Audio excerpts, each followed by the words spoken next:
Assalamualaikum warahmatullahi wabarakatuh. Perkenalkan, nama saya Anissa Diana Atikasari dengan NIM 4402236500023 dari jurusan Rekayasa Perancangan Mekanik Sekolah Vokasi. Pada video ini saya akan menjelaskan mengenai siklus Brayton mata kuliah termodinamika. Siklus Brayton memiliki dua tipe. Yang pertama ada siklus Brayton ideal dan siklus Brayton aktual. Siklus Brayton ideal ditemukan oleh George Brayton pada tahun 1870 sebagai penggerak berbahan bakar minyak.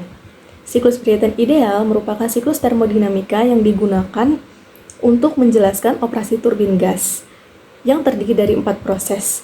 Yang pertama, kompresi isentropik, kemudian yang kedua dilanjut dengan penambahan panas secara isobarik, yang ketiga ekspansi isentropik, dan terakhir pelepasan panas secara isobarik.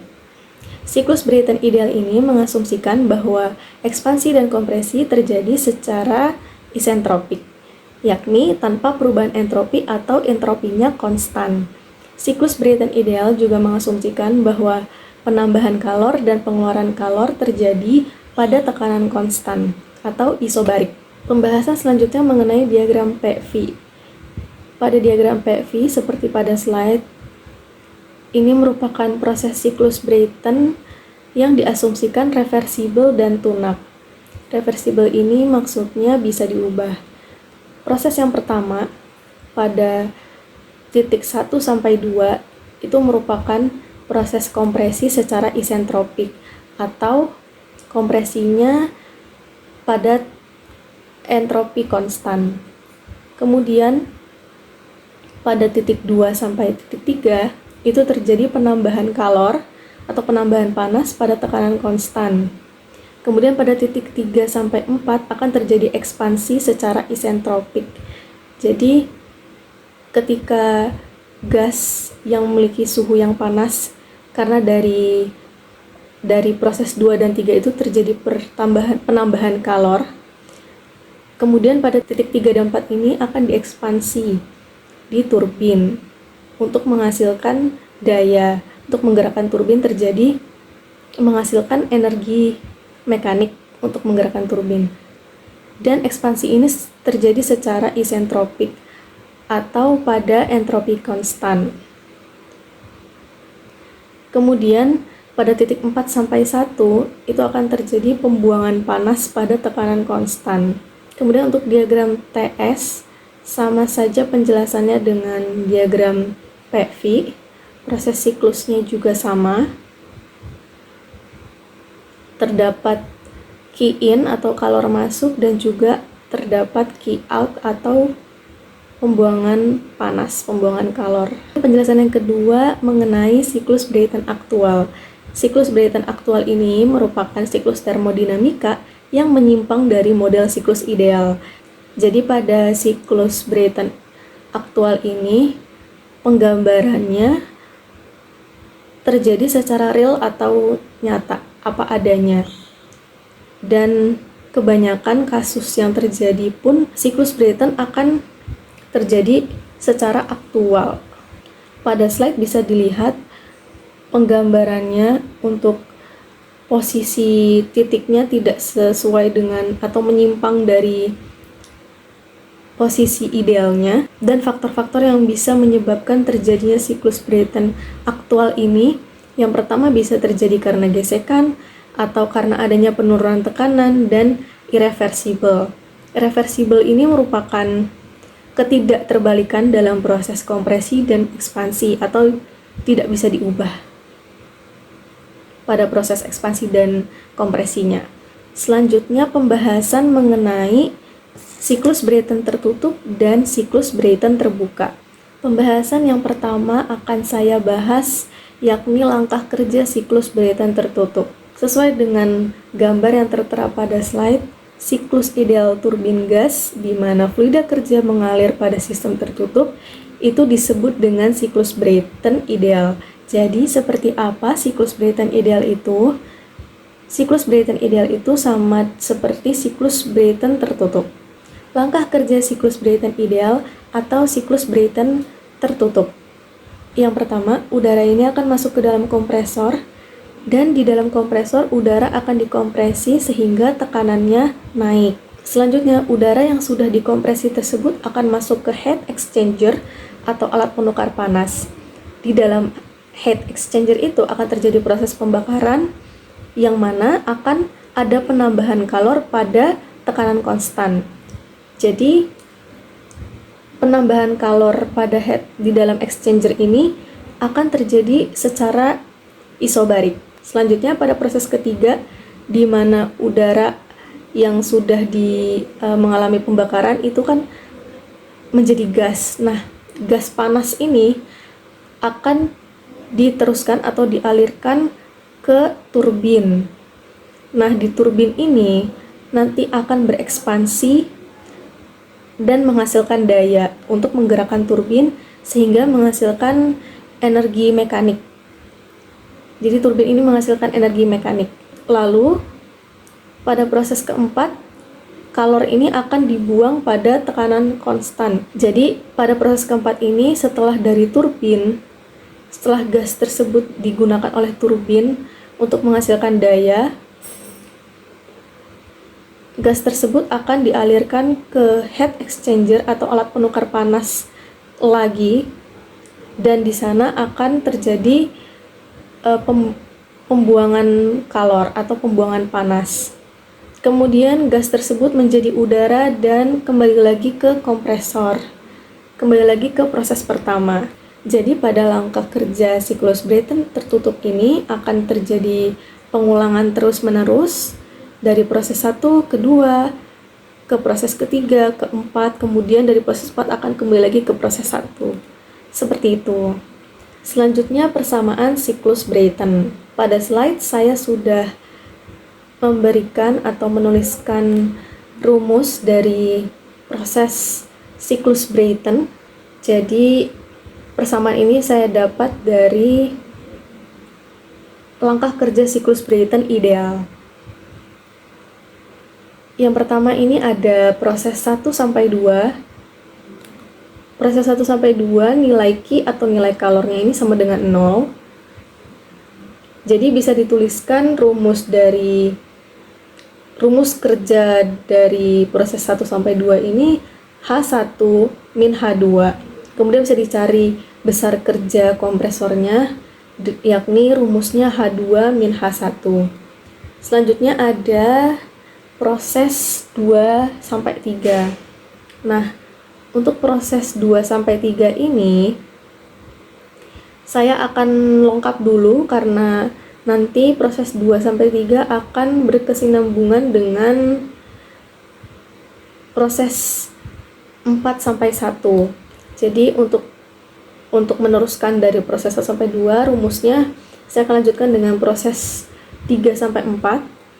Jadi untuk proses 3 sampai 4 ini bisa kita dapatkan besar kerjanya, yakni rumusnya min H4 plus H3. Sebelumnya H ini merupakan entalpi ya. H ini adalah besar entalpi. Saya lanjutkan untuk besar kerja dari proses 3 sampai 4 ini bisa dicari besar kerja turbin, yakni rumusnya H3 min H4. Lalu untuk besar kerja proses 2 sampai 3 itu besarnya bisa kita cari sehingga didapatkan hasil H3 min H2.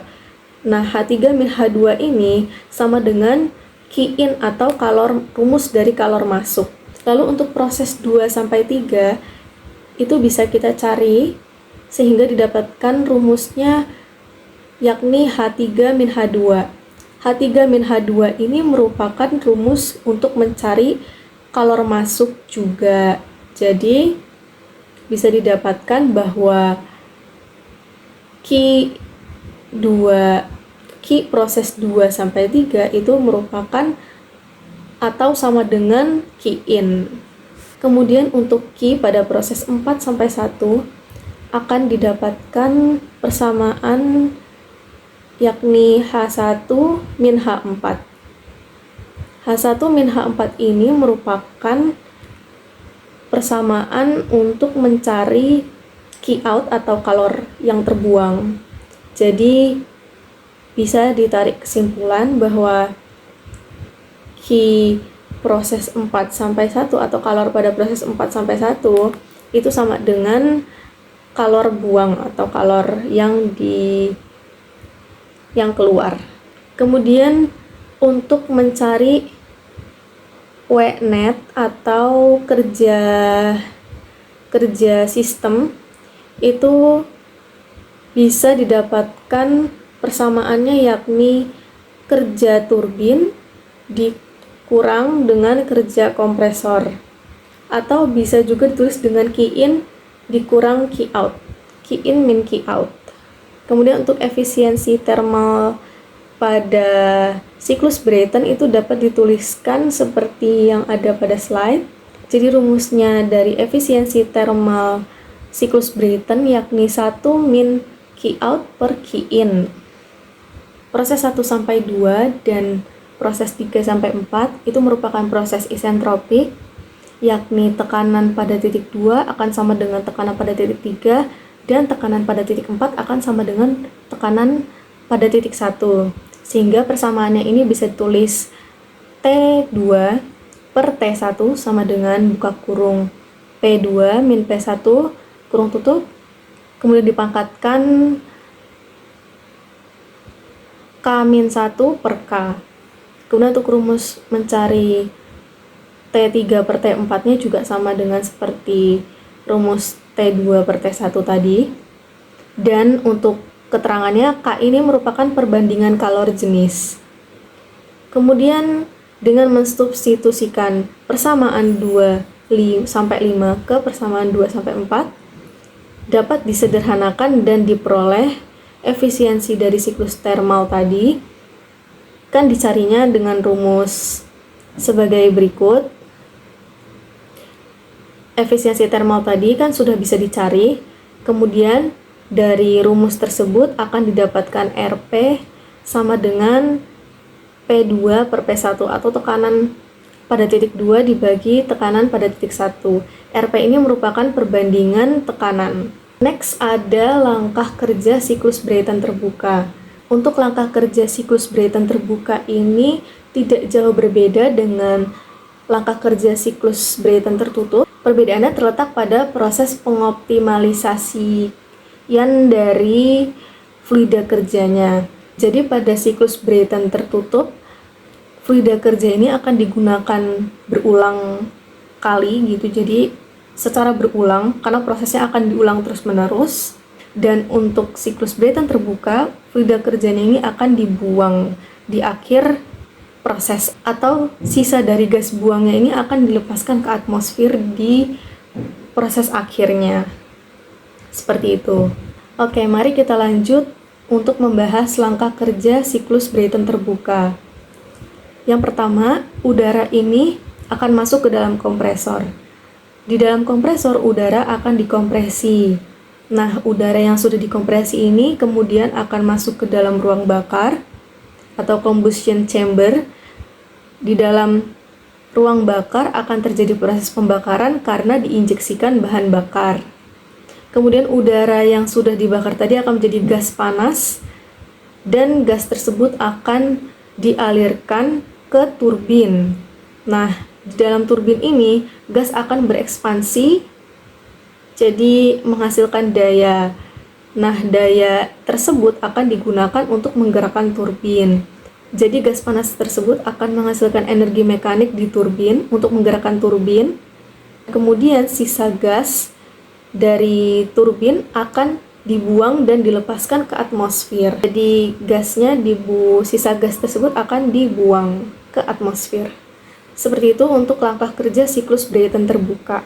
Jadi aplikasi siklus Brayton terbuka dan tertutup ini digunakan yang pertama pada mesin turbin gas. Gambarnya seperti yang ada pada slide. Kemudian yang kedua digunakan pada sistem pendingin udara pesawat jet. Gambarnya juga ada pada slide. Next. Slide ini berisi daftar pustaka. Saya mengambil sumber materi dari buku Cengel dan untuk beberapa gambar ada yang saya search di Google. Sekiranya itu saja yang bisa saya sampaikan pada video kali ini.